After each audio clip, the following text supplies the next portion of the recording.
jaamacadda Indian Ocean oo kamid ah jaamacadaha ku yaala magaalada Muqdisho ayaa laba arday oo wax ka barata jaamacadan waxay maanta soo bandhigeen cilmi baaris ay ka sameeyeen fatahaadda webiga Shabeelle oo ka geysto gobolada Hiiraan iyo Shabeellaha Dhexe iyo saameynta uu ku leeyahay dhul beereedka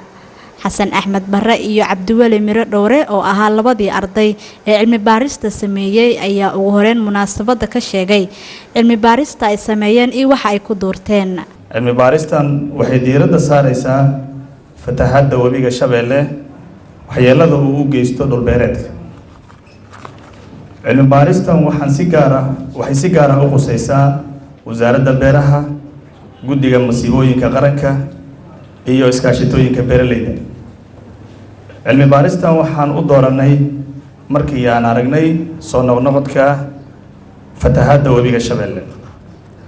cilmi baaristan waxaan ku ogaanay inuu webiga Shabeelle ka yimaado dalka Itoobiya kana soo galo Soomaaliya gobolka Hiiraan waxa uu waxyeeleeyaa dhammaan degmooyinka hoos yimaada ee gobolka Hiiraan intooda badan fatahaadda webiga Shabeelle ma ku leeyahay saameyn isku socodka bulshada iyo ganacsiga waxaa noo soo baxay 95% waxay dhaheen saameyn ayuu ku leeyahay webiga Shabeelle isku socodka bulshada iyo ganacsiga halka 5% ay yiraahdeen wax saameyn kuma laha isku socodka bulshada iyo ganacsiga waxaan kaloo weydiinay xog ururinteena fatahaadda webiga Shabeelle ma geystaa dhibaato nololeed waxaan soo helnay 96% waxay isku raaceen inuu geysto dhibaato nafeed halka 4% ay yiraahdeen dhibaato nafeed ma geysto waxaan kaloo weydiinay xog ururinteena fatahaadda webiga Shabeelle ma u geystaa beeraleyda xoolahooda iyo guryahooda fatahaadda webiga Shabeelle ma u geystaa beeraleyda xoolahooda iyo guryahooda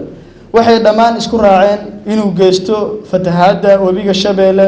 uu geysto beeraleyda xoolahooda iyo guryahooda dhibaato inta kadib ayaa ka qaybgalayaashii munaasabada waxay su'aalo kala duwan ay weydiiyeen Xasan Axmed Barre iyo Cabdiweli Miro Dhowre oo ahaa labadii arday ee cilmi baarista soo bandhigtay injineer Samawade Maxamed Cali Daahir oo ah gudoomiyaha jaamacadda Indian Ocean ayaa ku tilmaamay talaabada ay qaadeen labadani arday ee cilmi baarista ku sameeyay fatahaadda webiga Shabeelle iyo sidoo kale saameynta uu ku leeyahay dhul beereedka talaabo horumar leh موضوع حساسي أهواي لح بلو محمد أنا أفر بلادنا وحن كهذلنا فتحات أفر بلادنا وحن كهذلنا عبارة جرا وبيجي على ما ذا قابتي وحاسي مرك أنا عقل هالنا عن كو مارين وبيجاس ساوي فائدة سنة ضد بدن والروب وده إنا جرا أو وحده صارته مركا وبيجان